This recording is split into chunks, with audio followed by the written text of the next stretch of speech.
ఉంటే ఉన్నందుకు రాదు, కొంతమంది లేకపోతే వాతావరణం లేదని చెప్పుకున్నాం.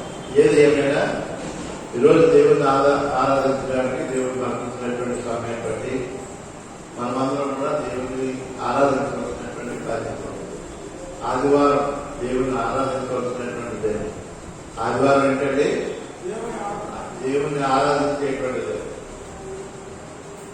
ఆదివారం దేవుణ్ణి ఆరాధించాలి. మనం ఎప్పుడు ఎక్కడ ఎలా ఉన్నా దేవుణ్ణి ఆరాధించవలసినటువంటి అవసరం ఉంది. కనుక ఈరోజు పోయిన వారం మనం పెట్టినటువంటి మాటలు, ఒక క్రైస్తవుడు ఏ విధంగా ఉండాలి, క్రైస్తవుడు ఏ విధమైనటువంటి బట్టలు వేసుకోవాలి, ఏమంటే క్రైస్తవుడు ఏ విధమైనటువంటి వస్త్రాలు వేసుకోవాలి అని మనం విన్నాం. విన్నరా లేదండి? ఏమంటే ఏ బట్టలు వేసుకోవాలి, ఏ టోపీ పెట్టుకోవాలి, ఏ జోడు వేసుకోవాలి, ఇవి విన్నావా లేదండి? ఏం వేసుకోవాలండి? జోడికి ఏంటి పేరు అండి? జోడి అవ్వతే అంటే నుంచి అడ్వాన్స్ గా కూడా పెట్టుకుంటారు రాహుల్ గారు అండి.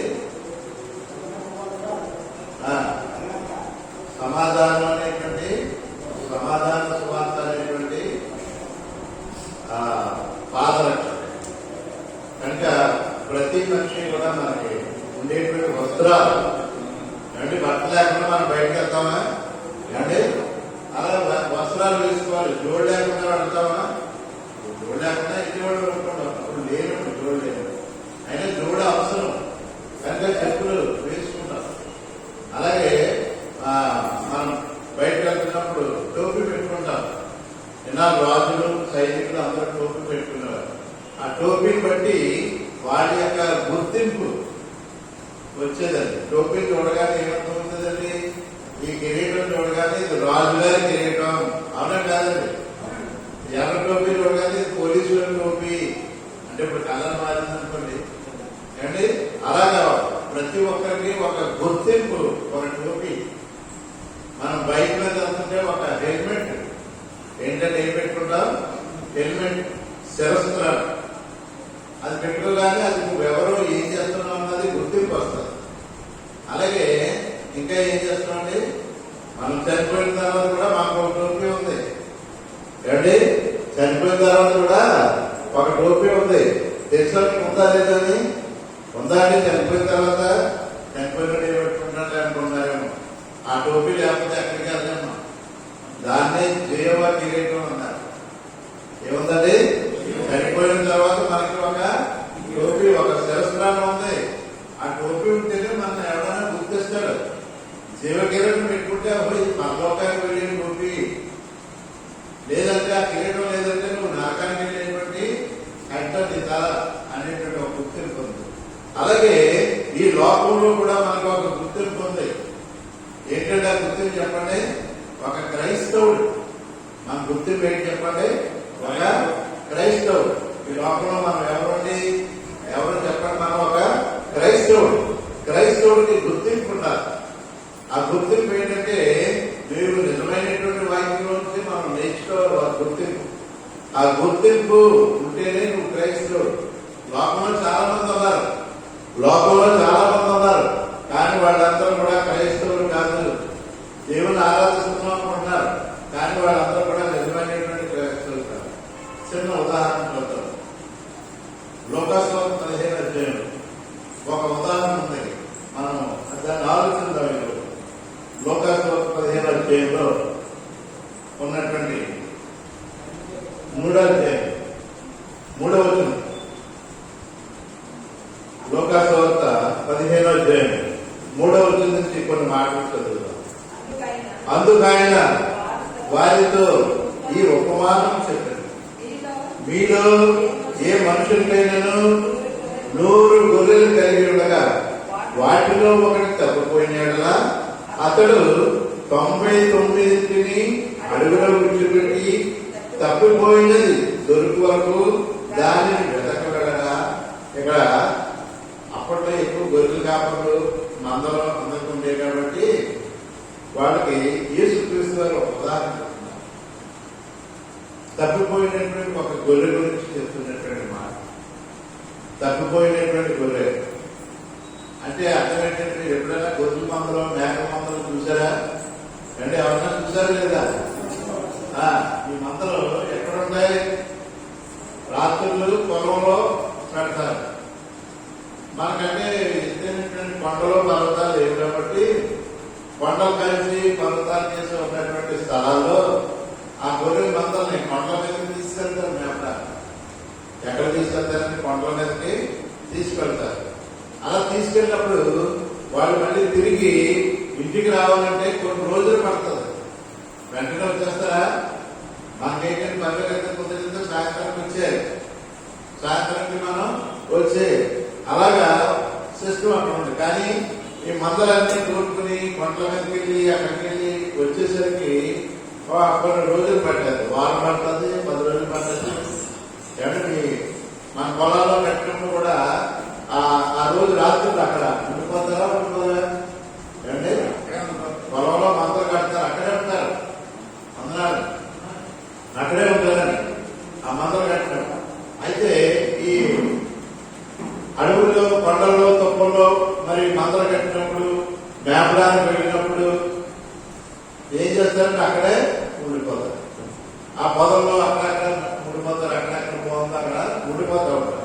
అలాంటి సమయంలో ఈ పగలంతా మేపడానికి వెళ్తున్నప్పుడు ఒక్క గొర్రెని ఎక్కడైనా తప్పిపోదు అంటే తప్పిపోదా ఒక్కటి తప్పిపోతే ఎక్కడెక్కడ తప్పిపోదు.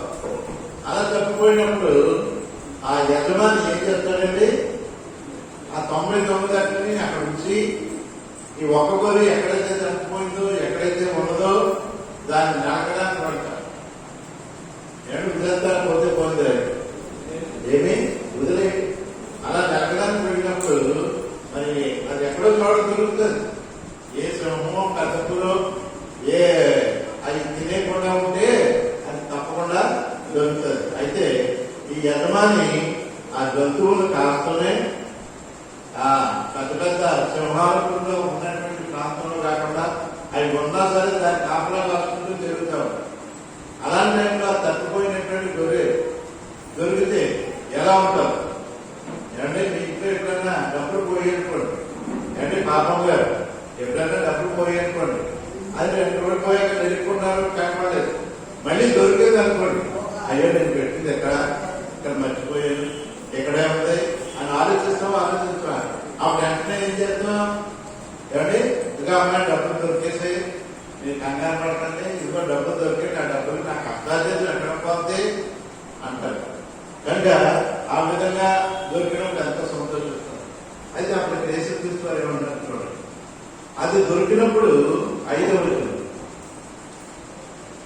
అది దొరికినప్పుడు సంతోషంతో దానిని తన భుజం మీద వేసుకుని ఇంటికి వచ్చి తన స్నేహితులను పొరుగు వారిని పిలిచి, అది దొరికినప్పుడు ఏం చేశాడండి? ఇంటికి వచ్చాడు, తన స్నేహితులను పిలుచుకున్నాడు. ఏమని పిలిచాడండి? స్నేహితులు పిలిచాడు. ఇంకెవరు? బంధువులు పిలుచుకున్నాడు, తన పొరుగు వారిని పిలుచుకున్నాడు. మీరు నాతో కూడా సంతోషించండి.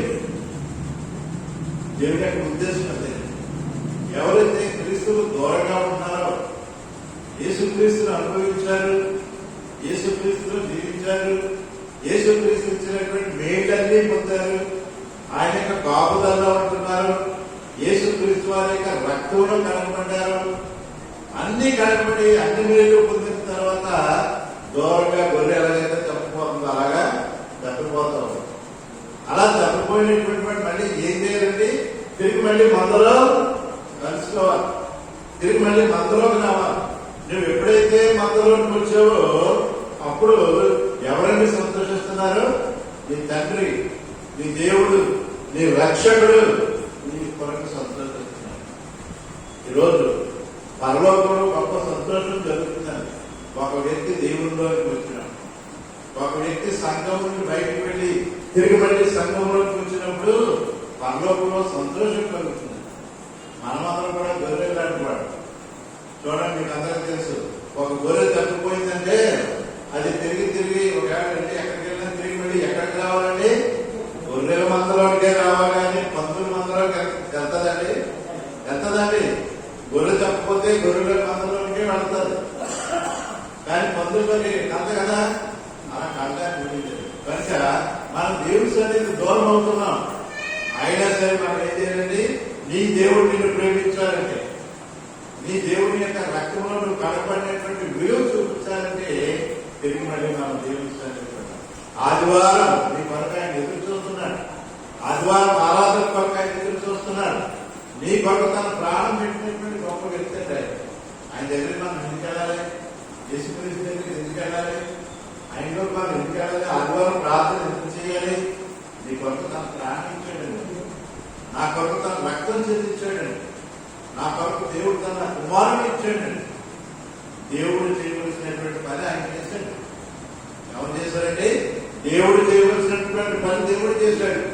ఏంటంటే దేవుడు చేసేటువంటి పని? యోహాను సువార్త 3:16. దేవుడు చేసినటువంటి పని, దేవుడు మన పట్ల ఏ పని చేశాడు ఆలోచిస్తున్నారు స్నేహితులారా? మనం బాగానే తింటున్నాం, బాగానే ఉంటున్నాం అనుకుంటున్నాం, కానీ దేవుడు నీ కొరకు ఏ పని చేశాడు ఆలోచించాడు ఒకసారి. యోహాను సువార్త 3:16 చెప్తున్నాడు ఆయన. దేవుడు నీ కొరకు ఏ పని చేశాడు ఏమన్నాడు? చదవండి ఒకసారి, వాక్యం చదవండి. యోహాను సువార్త 3:16 అందరికీ రావాలి వాక్యం అండి. ఎవరికి రావాలండి? చిన్న పిల్లల దగ్గర నుంచి ముసలోళ్ళ వరకు ఈ వాక్యం రావాలి. అందరికి వచ్చేసి ఉండాలి. అసలు ఏంటి చెప్పండి, చదవండి ఒకసారి. దేవుడు లోకం ఎంతో ప్రేమించాడు కాగా ఆయన తన అద్వితీయ కుమారునిగా పుట్టిన వారిని ఎందుకు విశ్వాసం ప్రతివాడు నశింపక నిత్యజీవం పొందినట్లు ఆయనను అనుగ్రహించను. దేవుడు నిన్ను ప్రేమించాడు కాబట్టి తన కుమారుడిని నీ పంపించాడు. దేవుడు నీ పాపము తీసేయాలి కాబట్టి ఆ కుమారుడిని ఇచ్చి ఆ కుమారుడు రక్తం ద్వారా నేను కడిగాడు. ఆ మేలు మర్చిపోతున్నాడు. ఏం మర్చిపోతున్నాడు? మనం దేవుడు మనకు చేసినటువంటి మేలు మర్చిపోతున్నాం. అయ్యా నా పాపం దాన్ని కడిగాడు, నీ కుమారుని రక్తం చిందించడానికి నా కొరకు పంపించావు. ఎంత గొప్ప సంగతి అండి. హాస్పిటల్లో వెంటనే ఉన్నావు అంటే నీకు రక్తం అవసరం. ఫోన్లో చూస్తున్నారు, అయ్యా పలానా ఏ గ్రూప్ రక్తం మాకు అవసరం, ఎవరన్నా ఉంటే రండి, మీకు ఎంత డబ్బు కావాలో అంత డబ్బు ఇస్తాం, మాకు రక్తం కావాలి అని ఎంతో మంది అడ్వర్టైజ్మెంట్ చేస్తున్నారు. నువ్వు అడగకపోయినా సరే యేసుక్రీస్తు వారు తన రక్తాన్ని ఇచ్చి నేను కలుగుతున్నాను. ఆ మేలు మర్చిపోతున్నాడు. మనం నిజంగా మనం మనుషులు అంటారా ఏమండి?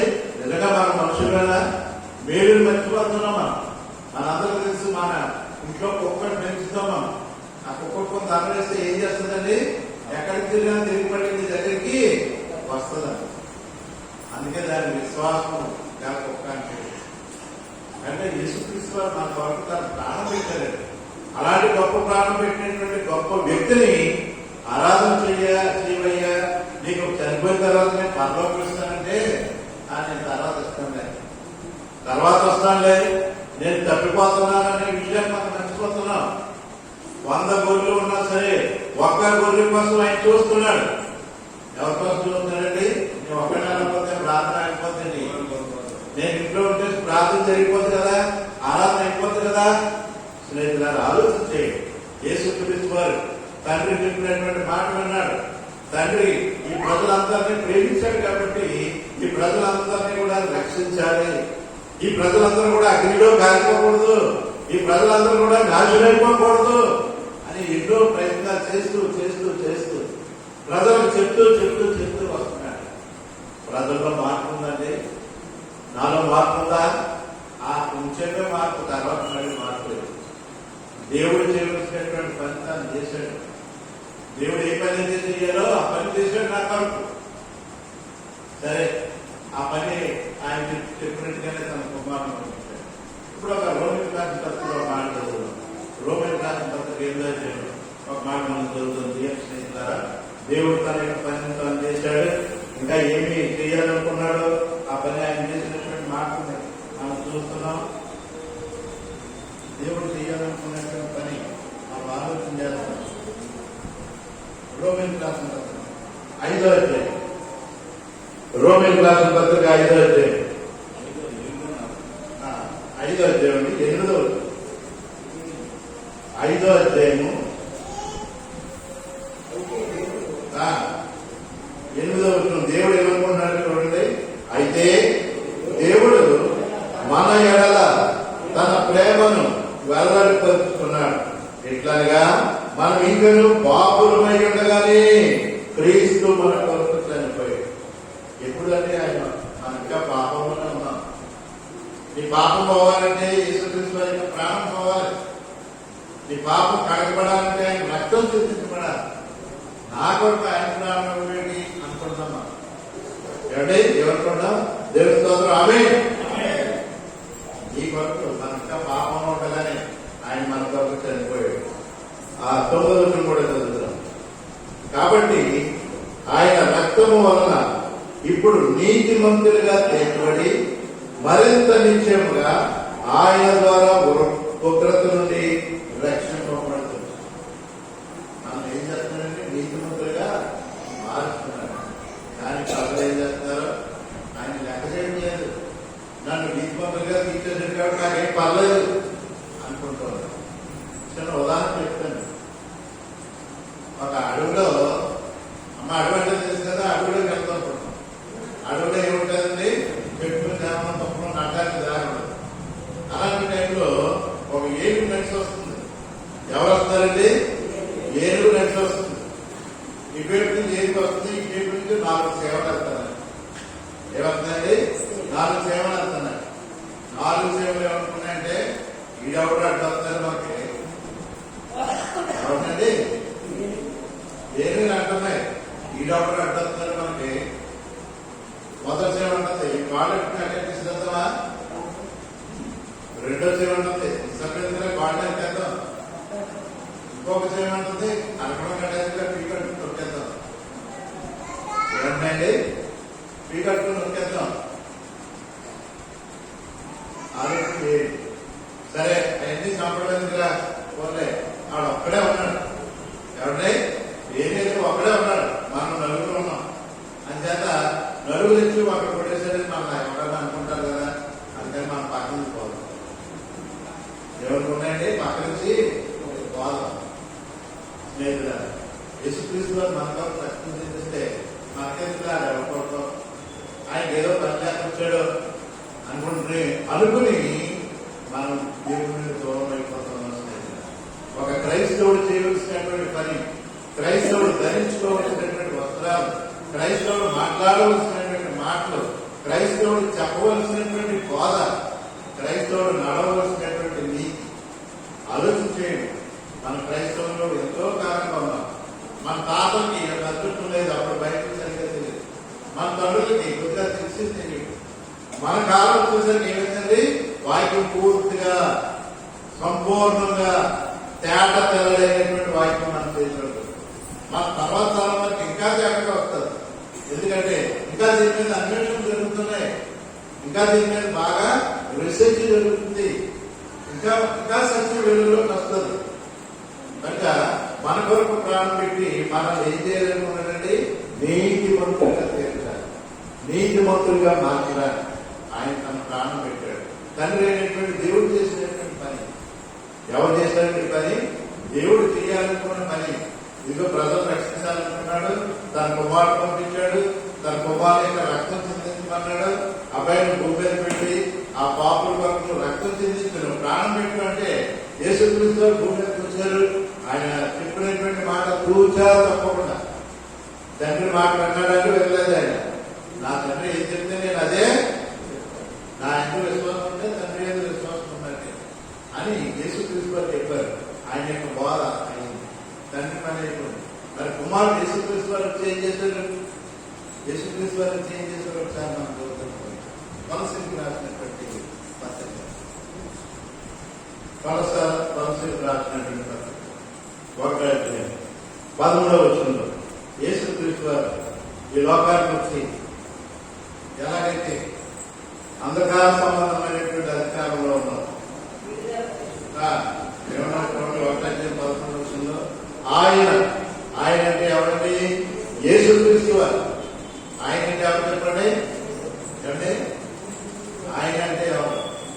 యూసఫ్ గారు. ఆయన అంటే ఎవరండి? ఆయన అంటే యేసుక్రీస్తు.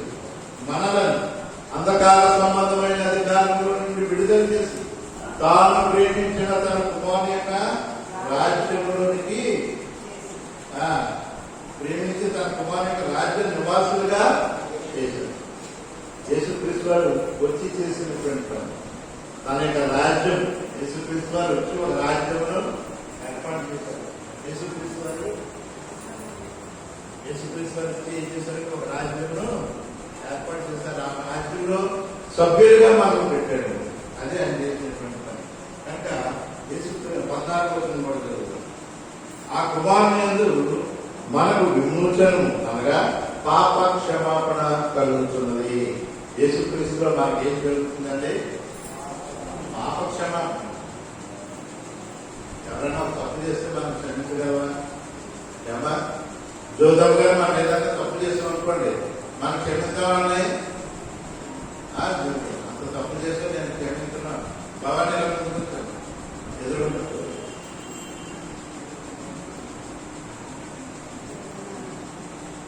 అక్కడ కూడా ఉన్నారు. యేసుక్రీస్తు వారు మనకి ఏం చేశారండి? విమోచన కలుగుతుంది. దేవుని స్తోత్రం, ఆమేన్. దేవుని స్తోత్రం, ఆమేన్. కనుక స్నేహితులారా, తండ్రి అయినటువంటి దేవుడు ఉన్నాడు. ఆయన ఒక పని చేయాలనుకున్నాడు, ఆ పని చేశాడు. ఏం చేశాడు చెప్పండి? ఆయన మీరందరూ కూడా చెప్పాలి. తండ్రి అయినటువంటి దేవుడు చేసినటువంటి పని, మానవుల కొరకు ఆయన ఏం చేయాలనుకున్నాడు? మానవులు రక్షించాలనుకున్నాడు. ఏమనుకున్నాడండి? మానవులు రక్షించాలనుకున్నాడు. రక్షించాలనుకున్నప్పుడు ఆయన ఏం చేశాడండి? తన సొంత కుమారుని పంపించాడు. ఎవరు పంపించాడు చెప్పండి? తన కుమారుని పంపించాడు. తన కుమారుని పంపించి మానవుల యొక్క పాపం ఎప్పుడైనా పని చెప్పాడు. అక్కడితో దేవుడి పని అయిపోయింది. ఇప్పుడు ఎవరి పని ఉందండి? యేసుక్రీస్తు గారు కుమారుని యొక్క పని ఉంది. కుమారుడు వచ్చి ఏం చేశాడండి? ఒక రాజ్యము లేదా ఒక సంఘం ఏర్పాటు చేశాడు. ఒక రాజ్యము ఏర్పాటు చేసి అందులో ఉన్న 70,000 ఈ రాజ్యం కొరకు, ఈ సంఘం కొరకు నా ప్రాణం పెడుతున్నాను అంటే మీరు అందులో ఉంటే మీరు ఎక్కడికి వెళ్తారు? మీరు రక్షించబడతారు. ఎందులో ఉంటారని చెప్పండి. ఇక్కడ చెప్పండి కదా, తాను ప్రేమించిన తన కుమారుని యొక్క రాజ్య నివాసులుగా చేసిన. మీ బైబిల్ ఉందా లేదా? అలాగా ఉందండి. అంటే అర్థం ఏంటి? ఆ కుమారుడికి ఒక రాజ్యం ఉంది. ఆ రాజ్యమే సంఘము. ఏంటి చెప్పండి? సంఘం అంటే ఏంటో అనుకుంటారండి. యేసుక్రీస్తు యొక్క రాజ్యం. సంఘం అంటే ఏదో మీరు అది కాదు. యేసుక్రీస్తు యొక్క రాజ్యం. ఆ రాజ్యంలో మనం సభ్యులుగా ఉన్నాం. యేసుక్రీస్తు వారు అదే చేశారు. తన కుమారుని యొక్క రాజ్య నివాసులుగా చేశాడు. ఇంకేమన్నట్లుంది? ఆ కుమారుని యందు మనకి ఏం జరుగుతుందండి? పాప విమోచన జరుగుతుంది. ఇంకా ఏం జరుగుతుందండి? పాప క్షమాపణ జరుగుతుంది. మనమైతే మానవం క్షమించలేము. ఒక తప్పు చేసినా, 2 తప్పు చేసినా మనం క్షమించలేము. కానీ దేవుడు ఏం చేస్తున్నాడండి? ఈ పాపలన్నీ కూడా క్షమిస్తూ ఉన్నాడు. దేవుని స్తోత్రం, ఆమేన్. కనుక ఒక గొర్రె తప్పకపోతే దాన్ని ఎలాగైతే బెదిరి తెచ్చుకుని, ఎలాగైతే దొరికినప్పుడు దాన్ని సంతోషిస్తున్నాడో, ఆ గొర్రెలాగా నేను తప్పిపోతున్నప్పుడు తిరిగి మళ్ళీ నేను మారు మనసు పొంది, పాప క్షమాపణ పొంది, మార్పణ పొంది తిరిగి నేను దేవుడిలోకి వస్తే ఎంత సంతోషం, ఎంత ఆనందం, ఎంత గొప్ప సంతోషం. ఎక్కడ సంతోషం? మన ఇంట్లో సంతోషం ఉండదు. మన దాకా జాగ్రత్త అని మనం బాధపడతాం. కానీ పరలోకంలో సంతోషం ఎక్కడండి?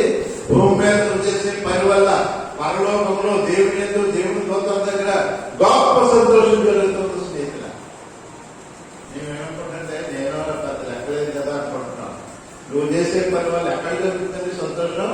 పరలోకంలో జరుగుతుంది. పరలోకంలో దేవుని యొక్క దూతలలో, దేవుని యొక్క సమక్షంలో గొప్ప సంతోషం జరుగుతుంది. స్నేహితుల, అలాంటి గొప్ప ఆనందకరమైనటువంటి సంతోషం నీ ద్వారా జరగడానికి నీ వంతు పని చేయాలి. దేవుడు వంతు పని దేవుడు చేశాడు. యేసుక్రీస్తు వారి యొక్క వంతు పని యేసుక్రీస్తు వారి అపోస్తులు దేవుడినటువంటి పని. యేసుక్రీస్తు వారు ఎవరికి అప్పచెప్పారు? ఆయన బోధ అపోస్తులకు అప్పచెప్పారు. చూడండి, మొట్టమొదటి తండ్రి అయినటువంటి దేవుడు, తర్వాత యేసుక్రీస్తు వారు, తర్వాత పరిశుద్ధాత్ముడు, అపోస్తుల ద్వారా పరిశుద్ధాత్ముడు దేవుడి పని జరుగుతూ వచ్చింది. ఆలోచన చేయండి. డైరెక్ట్ గా ఎవరికి లేదు. ఒక భాష గారు అంటారు, నాకు దేవుడు అండి ఫలానా ఊరు చూపించాడండి, ఆ ఊర్లోనే సేవ చేస్తున్నానండి, ఈ దేవుడి కొరకే నేను సేవ చేస్తానండి. ఏంటి మరి మిగతా నాశనం అయిపోతున్నాడు ఆ దేవుడు? ఏమండి అందరి కొరకు యేసుక్రీస్తు అందరికీ ప్రభు, అందరూ సమానం. పరిశుద్ధాత్ముడు దేవుని వాక్యం ఇచ్చాడు అందరికీ. ఏం చెప్పండి? సువార్త అందరికీ ఇచ్చాడు. అపోస్తులు 12 మందికి అప్పుడు చెప్తారు యేసుక్రీస్తు వారి బాధ్యత. ఎంతమందికి ఇచ్చారండి? మొట్టమొదటి ఎవరు? దేవుడి ప్లాన్. ఎవరి ప్లాన్ అండి? దేవుడి ప్లాన్. యేసుక్రీస్తు వారి ద్వారా అపోస్తులకి భూమి మీద సువార్త ప్రకటించడానికి అధికారం ఇచ్చారు. 3 విధాలుగా వచ్చిందండి. ఒకసారి డైరెక్ట్ గా దేవుడు డైరెక్ట్ గా నమ్మకం నువ్వు పలానా ప్రార్థన చేసి ఎవరికి చెప్పలేదు. దేవుడు యేసుక్రీస్తు వారికి ఇచ్చారు. యేసుక్రీస్తు వారు అపోస్తులకి ఇచ్చారు. అపోస్తులకి కూడా ఎవరు? తోడుగా పరిశుద్ధాత్మను ఇచ్చారు. ఈ అపోస్తులకి పరిశుద్ధాత్మను పొందుకుని ప్రపంచం అంతా కూడా దేవుని వాక్యం ప్రకటించారు. ఏ ఊరు వదిలేదు, ఏ గ్రామం వదిలేదు, ఏ దేశం వదిలేదు. వేళంతటి తారీఖు ఎంత రోజు అంతటి తారీఖు ఎంత అంటే ఏ చీట్లు కట్టలేదు, తారీఖులు గుర్తు రావట్లేదు అంటే. అయ్యో 7వ తారీఖు, మన 3వ తారీఖు ఏం జరిగిందో తెలుసా మీకు? అమ్మా చూడండి, 3వ తారీఖు ఏమైందండి? అమ్మా పాపం గారు 3వ తారీఖు ఏం చేశారు? అంటే ఇక్కడ ఎవరైతే మీరు అందరూ భోజనానికి వెళ్ళారు, అందరూ కూడా చక్కగా ఉన్నారు అండి. 3వ తారీఖు యేసుక్రీస్తు వారి యొక్క శిష్యుడు తోమా అనేటువంటి అతను భారతదేశం వచ్చిండండి. 3వ తారీఖు చనిపోయాడు. భారతదేశం వచ్చి 52వ సంవత్సరంలో జూలై 3వ తారీఖుని మొట్టమొదటి నుంచి సంవత్సరాలు ఎక్కడికి వస్తే 33వ సంవత్సరంలో యేసుక్రీస్తు వారు చనిపోయారు. ఆ తర్వాత శిష్యులు ప్రతి ఊరు చెందిపోయారు, ప్రతి దేశం వెళ్ళిపోయారు. 52వ సంవత్సరంలో భారతదేశం వచ్చాడు. అతని పేరు తోమా. 3వ తారీఖు అసలు పోయిన సంవత్సరం 3వ తారీఖు ఆదివారం వచ్చినట్టు అంటే ఇండియన్ క్రిస్టియన్స్ డే. 3వ తారీఖు ఏంటంటే పేరు ఇండియన్ క్రిస్టియన్స్ డే. భారతదేశానికి క్రీస్తు యొక్క సంఘము, క్రీస్తు యొక్క వాక్యము వచ్చినటువంటి రోజు స్నేహితుల. 3వ తారీఖు ఆ శిష్యుడు యేసుక్రీస్తు వారితో జీవించినటువంటి శిష్యుడు ఈ నెల 3వ తారీఖుని కేరళ రాష్ట్రంలో మెడ్రాస్ లో దేవుని వాక్యం ప్రకటించి అనేక మందికి దేవుని వాక్యం చెప్పి ప్రకటించి ఈ భారతదేశంలో చనిపోయాడు. యేసుక్రీస్తు వారికి సువార్త ప్రపంచం అంతా కూడా వ్యాపించాలని దేవుడు నియమించాడు. స్నేహితులారా, ఇది డైరెక్ట్ గా ఒకరికి వచ్చి ఇక్కడ సేవ చేయమన్నారు, అక్కడ గుడి కట్టమన్నారు, ఇక్కడ చేయమన్నారు అన్నది లేదు. దేవుడు అందరికీ సువార్త ప్రకటించమన్నాడు. అందరికీ సువార్త వెళ్ళిపోవాలి. మొట్టమొదటి శతాబ్దంలో ప్రతి దేశానికి సువార్త వెళ్ళిపోవాలి. దాన్ని మనం గ్రహించడం లేదు, దాన్ని మరుగుపరిచేసే కొంత 52వ సంవత్సరంలోనే భారతదేశం క్రీస్తు యొక్క సంఘం వచ్చింది. భారతదేశంలోకి యేసుక్రీస్తు యొక్క వాక్యం వచ్చింది. ఈ తరంలో ఏమంటారంటే ఈ బ్రిటిష్ వాళ్ళు తెచ్చారు, బ్రిటిష్ వాళ్ళు పరిపాలన చేశారు కదా, ఆ బ్రిటిష్ వాళ్ళు వచ్చారు, తెల్లవాడు సంఘం తెల్లవాడు చెప్తే వచ్చింది ఇది అనుకుంటారు. చాలా మంది అమెరికా వాళ్ళు తెచ్చారు అంటే. తోమా అనేటువంటి వ్యక్తి, ఆ తోమా అపోస్తలుడు యేసుక్రీస్తు శిష్యుడు ఈ భారతదేశం వచ్చి 3వ తారీఖుని ఆయన ఇక్కడ కొంతకాలం ఉంటే ఇక్కడ తన ప్రాణం పెట్టాడు. ఆయన భారతదేశానికి క్రీస్తు యొక్క సంఘమును, క్రీస్తు యొక్క వాక్యం, క్రీస్తు రాజ్యమును తీసుకొచ్చాడు. అప్పటి నుంచి దేవుని వాక్యం అలా ప్రకటించబడుతూ వస్తూ ఉంటాయి. కనుక యేసుక్రీస్తు వారు తాను చేయవలసినటువంటి పని చేశాడు. ఇప్పుడు ఎవరి పని వచ్చింది? ఏమండి, తండ్రి అయినటువంటి పని దేవుని పని అయిపోయింది, యేసుక్రీస్తు వారికి పని అయిపోయింది, అపోస్తలుల పని అయిపోయింది. ఇప్పుడు ఎవరి పని అంటే పరిశుద్ధాత్ముడు పని చేస్తూనే ఉన్నాడు. సరే పరిశుద్ధాత్మ పని అయిపోయింది. ఇంకెవరి పని ఉంది చెప్పండి? ఎవరి పని ఉందండి అంటే అయిపోయారు ఒకప్పుడు, ఆ పని అయిపోయింది. ఇంకెవరి పని మిగిలింది అంటే అమ్మ వేరుగా చెప్పండి. ఇంకెవరి పని మిగిలిందో చెప్పండి. ఎవరి పని మిగిలిందో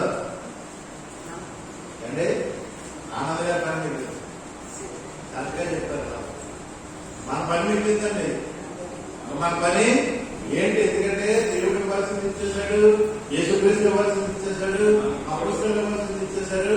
ఈ పొందుకున్నటువంటి మనిషి ఏం చేయాలి? ఏం చేయాలండి? ఈ మనిషి ఏం చేయాలండి? ఎందుకంటే ఒకటే మనం అర్పించుకుంటూ వచ్చాం. ఇప్పుడు మరణానికి వచ్చింది వంతు, మనంతో వచ్చింది. మనంతో వచ్చినప్పుడు మనం ఏం చేయాలి అండి? మనం దేవుడి యొక్క సంఘాన్ని అభివృద్ధి పరచాలి, సంఘంలో జీవించాలి, క్రీస్తు యొక్క సంఘంలో జీవించాలి. ఎందుకంటే లోకంలో చాలా మంది క్రైస్తవులు ఉన్నారు. ఇప్పుడు మనం లోకసువార్తలో వెళదాం. మనం లోకసువార్త తప్పిపోయినటువంటి బదులే ఏం చేస్తుందో మనం చూద్దాం. అక్కడ ఏం చెప్తున్నాడు చూడండి. లోకం విడిచిపెట్టింది, ఆ గొర్రె సంఘాన్ని విడిచిపెట్టింది, క్రీస్తు యొక్క సంఘం మర్చిపోయింది, ఆ పేరే గుర్తులేదు. అలాంటిది తిరిగి మళ్ళీ ఆ సంఘం నాకు లేదంటే ఆ మందలో కలిసినప్పుడు ఎంత సంతోషంగా ఉంది. ఆ సంతోషంగా ఉంటే జనాలు ఏమనుకుంటారంటే మేము క్రైస్తవులే అనుకుంటున్నారు. ఆ క్రైస్తవులు ఎలాంటి వాళ్ళు? లోకస్వార్త 15 అధ్యాయం మనం చదువుతూ ఉన్నాం కదా. ఇప్పుడు అది చూద్దాం. అందులో ఇక్కడ తర్వాత ఏం చెప్పాడు చదువుతాం. లోకస్వార్త 15 అధ్యాయం 6వ వచనం చదివాం కదా. 6వ వచనం చదువుతాం. ఏమన్నాడు చూడండి, తీసారండి. 68వ పేజీ క్రొత్త నిబంధన, 68వ పేజీ క్రొత్త నిబంధన 15వ అధ్యాయము 6వ వచనం. మీరు నాతో కూడా సంతోషించుడి, తప్పిపోయిన నా గొర్రె దొరికినదని నాతో చెప్పారు కదా. అంటే ఉన్నదా? ఇప్పుడు చదవండి ఆ మాట. అటువలే మారు మనసు అక్కర్లేని 99 మంది నీతిమంతుల విషయమే కలిగి సంతోషం కంటే మారు మనసు ముందు ఒక్క పాప విషయమే పరలోకమందు ఏముందంటే నీతిమంతులు అనుకుంటారు. ఎక్కడ పడతారు? వాళ్ళందరూ నీతిమంతులని అనుకుంటున్నారు. కానీ దేవుడు చెప్పేది ఏంటంటే నీతిమంతులైన వాళ్ళు చాలా మంది ఉన్నారు, కానీ మారు మనసు పొందినటువంటి ఒక్క పాపం కాదు. చాలా మంది అనుకుంటా ఉంటారు ఆ క్రీస్తు సంఘంలో ఎక్కువ మంది ఉండరు ఏమండి, క్రీస్తు సంఘంలో ఎక్కువ మంది ఉండరు, అక్కడ చప్పట్లు పట్టరు, అక్కడ వాయిద్యాలు ఉండవు, లేకపోతే అక్కడ ఏదో ఉండదు, లేకపోతే ఉత్సాహం లేదు, ఊపు లేదు, గ్రూప్ లేదు అనుకుంటారు. ఏమనుకుంటారండి? ఇక్కడ ఏమి లేదనుకుంటారు. నిజమైనటువంటి వాక్యం అందించేటువంటిది క్రీస్తు యొక్క సంఘం. ఈ సంఘానికి ఒక పేరు పెట్టుకోవాలి, అది క్రీస్తుదే ఉండాలి. మనుషులు పెట్టినటువంటి సంఘాలు ఉన్నాయి లోకంలో, మనుషులు పెట్టిన చాలా ఉన్నాయి. వాటి పేరు ఉన్న వల్ల రక్షణ లేదు. ఎవరి వల్ల రక్షణ ఉందండి? యేసు క్రీస్తు వల్ల మాత్రమే మనకు రక్షణ. 99 మంది నీతిమంతులు ఉన్నారు, వారంతా పైన ఒక్క పాపి వారు మనసు పొందితే 1,00,000 కొద్ది జనాలు ఉన్నారు. కలవరి చర్చ చూడండి, హైదరాబాద్ కలవరి చర్చలో పొద్దున్న సాయంత్రం వరకు జనాలు 1,00,000 మంది వస్తానే ఉంటారు. 99 మంది నీతిమంతులు నాకు ఒక్క పాపుతారు. ఎవరు కావాలండి? 10 మంది నిజమైనటువంటి వాక్యం తెలుసుకోవడం ఏదో ఉంటాయి. 100 మంది నాకు జనం అక్కర్లేదు. 10 మంది వాక్యం నిజంగా తెలుసుకున్నవాడు ఉంటే చాలు. దేవుడు సంతోషిస్తున్నాడు. పరలోకంలో ఏమన్నటువంటి 7వ చివరిలో చూడండి, మారు మనసు పొందు ఒక్క పాప విషయమై పరలోకమందు ఎక్కువ సంతోషిస్తారు. మామూలు సంతోషం కాదు, ఎక్కువ సంతోషం. కనుక స్నేహితులు, ఈరోజు దేవుడు ఈ వర్క్ చేసినటువంటి గొప్ప ప్లాన్ ఉంది. దేవుడి స్తోత్రం. ఆమేన్. ఏముందండి? దేవుడు చేసిన గొప్ప ప్లాన్ ఉంది. దేవుడు చేయాలనుకున్న పని దేవుడు చేశాడు. యేసుక్రీస్తు చేయాలనుకున్నది యేసుక్రీస్తు చేశాడు. అపొస్తలులు పరిశుద్ధాత్మ చేయాలనుకున్నది వాళ్ళు చేశారు. ఈరోజు నీ పని నా పని వారు మనసు పొందాను. మనం దేవుడి విషయాల్లో తప్పిపోతున్నాం. యాకోబు రాసినటువంటి పత్రిక కూడా చూస్తే మనం అనేక విషయాల్లో తప్పిపోతున్నాం. ఏ విషయాలండి? అనేక విషయాల్లో మనం తప్పిపోతున్నాం అని వాక్యం మనం అనుక్షణం హెచ్చరిక చేస్తాం. తిరిగి మారు మనసు పొందవలసినటువంటి మనం ఏం చేయాలని మారు మనసు పొందవలసినటువంటి ఆలోచన కనుక మీరు ఆలోచన చేయండి. మారు మనసు పొందండి, క్రీస్తులో ఉండండి, క్రీస్తు యొక్క రాజ్యంలో ఉండండి, క్రీస్తు యొక్క సంఘంలో ఉండండి. నిజమైనటువంటి వాక్యం ఇక్కడ అందించబడుతుంది, నిజమైనటువంటి వాక్యం ఇక్కడ బోధించబడుతుంది. చాలా మంది అనుకుంటారు చప్పట్లు పడుతుంది కదా ఒకసారి ఉంటుంది, నిద్ర చూడండి చప్పట్లు కొడితే నిద్ర అనుకుంటా ఉండొచ్చు. ఏమనుకుంటారండి? నిద్ర వచ్చిన ఒక కారణం చెప్తాను, ఇది లేకపోతే ఎక్కువ చెప్తే కనుక ఇలా పట్టచ్చు కదా. క్రొత్త నిబంధనలు మీరు అంతా చదవండి. క్రొత్త నిబంధన క్రైస్తవులు ఇచ్చాడు యేసుక్రీస్తు వారు. క్రొత్త నిబంధన అంతా చదవండి. ఎక్కడైనా చప్పట్లు కొట్టినట్టు కానీ, ఎక్కడైనా వాయిద్యాలు వాయించినట్టు కానీ, ఎక్కడైనా పరిశుద్ధాత్మ వచ్చి గిరగిరా కొట్టుకున్నట్టు కానీ ఎక్కడైనా ఉంటే నాకు చెప్పండి. నేనే కాదు, నాతో పాటు చాలా మంది ఉన్నారు, వాళ్ళకి కూడా చెప్తాం అండి, వాళ్ళకి కూడా చెప్తాం. కానీ నిజమైనటువంటి యేసుక్రీస్తు క్రొత్త నిబంధనలో ఉన్నాడు. నిజమైనటువంటి సంఘం క్రొత్త నిబంధనలో ఉంది. నిజమైనటువంటి ఆరాధన క్రొత్త నిబంధనలో ఉంది. నిజమైనటువంటి ఆరాధన క్రీస్తు యొక్క సంఘంలో బైబిల్ అనేక పేర్లు ఉన్నాయి. సంఘానికి ఎవరి పేరు ఉందండి? బైబిల్ అంతా చూడండి. సంఘానికి బెతెస్దా సంఘం అని ఎక్కడైనా ఉందా? పెంతెకొస్తు సంఘం అని ఉందా? లూథరన్ సంఘం అని ఉందా? రోమన్ కథోలిక్ అని ఉందా? ఏమి లేవండి. ఇవన్నీ మనుషులు పెట్టుకున్న పేర్లు. ఆ కావాలంటే ఏ సంవత్సరంలో ఏది వచ్చిందో కూడా నేను చెప్పగలను. సంఘానికి ఉన్నటువంటి పేరు ఇక్కడ ఒక లిస్టు కూడా ఉన్నదండి. యేసుక్రీస్తు గారు 33వ సంవత్సరంలో ఆయన పరలోకానికి ఎక్కబడి అనేక రాజ్యంలో అనేక సంఘాన్ని స్థాపించారు. ఆ తర్వాత 33లో యేసుక్రీస్తు గారు స్థాపిస్తే 606లో రోమన్ క్యాథలిక్ వచ్చింది. 1580లో జర్మనీలో మార్టిన్ లూథర్, 1530 కాదు చెప్పిన ఇలాగా అనేక మత శాఖలు వచ్చాయి. ఇవన్నీ మనుషులు పెట్టియే. ఇవన్నీ కూడా మనుషులు పెట్టియే, యేసుక్రీస్తు పెట్టినటువంటిది కాదు. ఇది బైబిల్ చెప్తుంది. కనుక స్నేహితులారా, ఆరాధన చేయాలంటే మీ ప్రార్థన దేవుడి దగ్గరికి వెళ్ళాలా వద్దా? వెళ్ళాలా వద్దండి?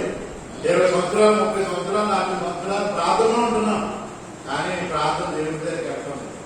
భక్తిగా ఉంటున్నావు కానీ అంటున్నారు, కాలు వేస్తున్నావు కానీ వెళ్తాం లేదు.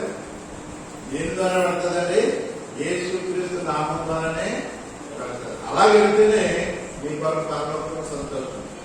ఈ తప్పిపోయినటువంటి గొర్రె తిరిగి మనలో కలిసినాం, దేవునికి సంతోషిస్తాం. ఎవరైనా మన మార్గం పొందకుండా ఉంటే, క్రీస్తులోని లేకుండా ఉంటే, క్రీస్తులోకి చేరాలి. ఉట్టి కానుకలు, ఉట్టి ఉపవాసాలు వద్దు. మనకి నిజమైంది చేయండి, నిజమైంది చూడండి, నిజమైనటువంటి వాక్యాన్ని గ్రహించాను. ఒకవేళ తెలకపోతే గ్రహించాను, తెలుసుకుని చెప్పండి. ఇక్కడ ఎలా ఉంది కదా, పాత నిబంధనలో దావీదు తప్పక కొట్టాడు కదా, అది పాత నిబంధనలో కొట్టాడు కానీ కొత్త నిబంధనలో కొట్టలేదు.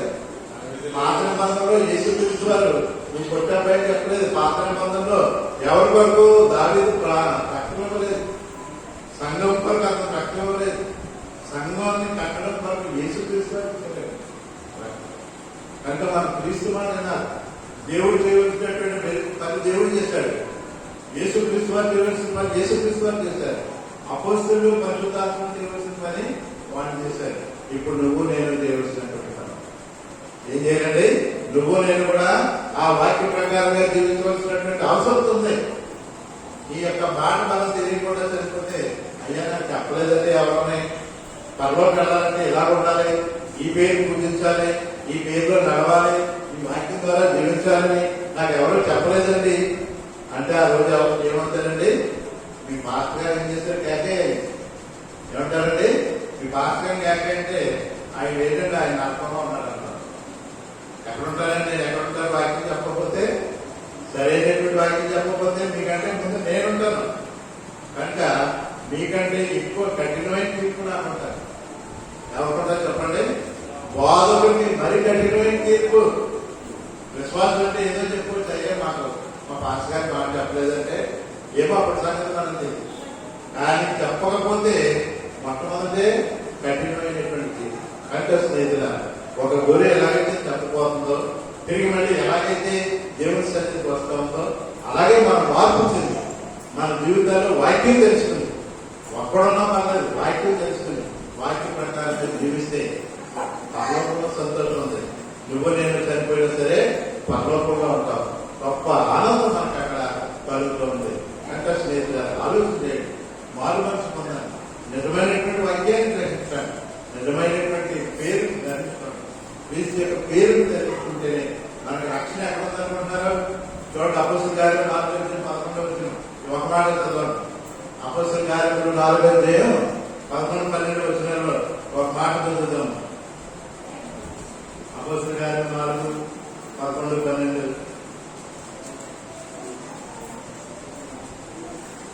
ఆలోచన చేయండి. 4వ అధ్యాయము 12వ వచనం. సరేండి 106 పేజీ అపోస్తలుల కార్యాలు 4వ అధ్యాయం 12వ వచనం చదవండి. మొదటి నుంచి చదవండి 12. మరి ఎవరి వలనను చెప్పండి, మరి ఎవరి వలనను రక్షణ కలగదు. ఈ నామమునే మనము రక్షణ పొందవాలి. ఏడా పేరు పెట్టుకోవడానికి బయట చెప్పండి. నువ్వు రక్షణ పొందాలని ఉందా లేదా?